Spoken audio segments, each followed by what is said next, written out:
This is Daily Gains. Welcome back. I'm Jeremy. And I'm Dave. It's time to get it in. Let's get going. James 4:5. Or do you suppose it is to no purpose that the scripture says, he yearns jealously over the Spirit that he has made to dwell in us? Do you think of God as being jealous? I do. Like regularly? I mean, or just when you stop and think? I am jealous of the time that my kids have away from me.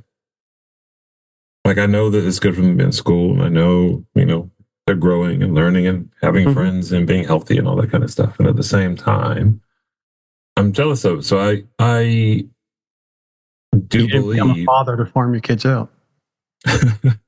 And so I do believe that there is a part of God that is desiring for that deep relationship, that closeness, that being together, that constant contact, to the point where, we are to pray consistently and eternally, like all the time. And yet I still think he wants more. Yeah, I think that there's something special in the verse before it that says, therefore, whoever wishes to be a friend of the world makes himself an enemy of God. I think the question is, am I a friend of God? Mm-hmm. And that's leading into this verse of, he wants better for you. And you have a spirit that is within you that often is either led by the body or led by the mind. And he is made new. He is made to dwell with him. Yeah. You read the verse, and I'll tell you what I thought of. And I don't mean to be distracting here, but I thought of Trump. Because Trump is someone I didn't get that at all, but okay.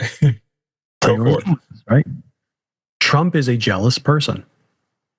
If there is a camera, if there is a light, Trump is jealous if it's shining on anyone else.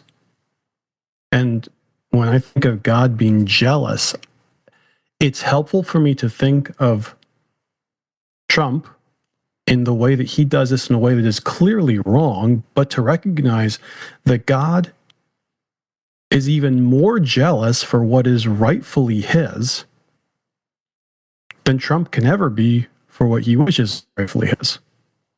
That same level of passion, that same level of give me this because it is mine.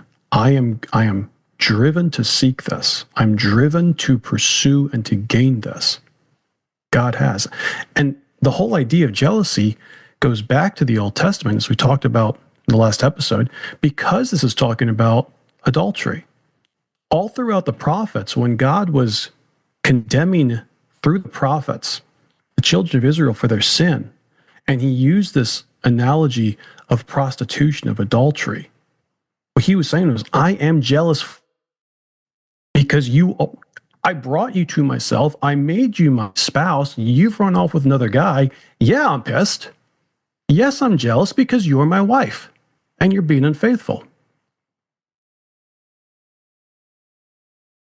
These two concepts are married together in these two verses in a way that understanding the Old Testament, and especially the prophets, especially when we look at Hosea and Micah and Nahum, when we look at these books and the message that they're telling, and we understand that James is writing to people who would have known this history, they would have understood what this meant. They could have looked back and said, yes, well, there was King Solomon, and he was led astray by his many wives because he was drawn after this desire that he had for himself, and it led him astray from God, just as the people of Israel were led astray from God.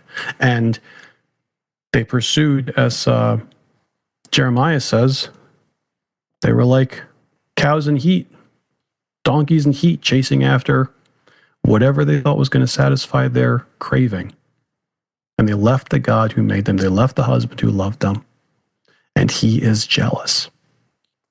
Again, not politically correct.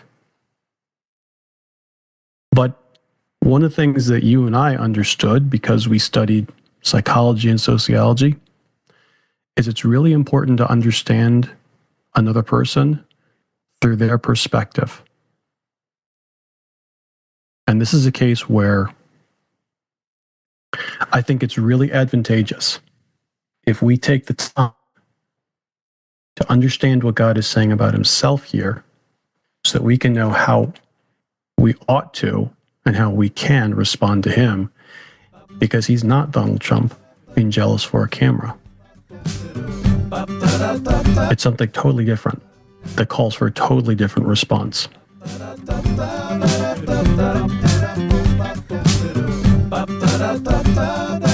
There you go. Have a great rest of your day. We'll talk to you later.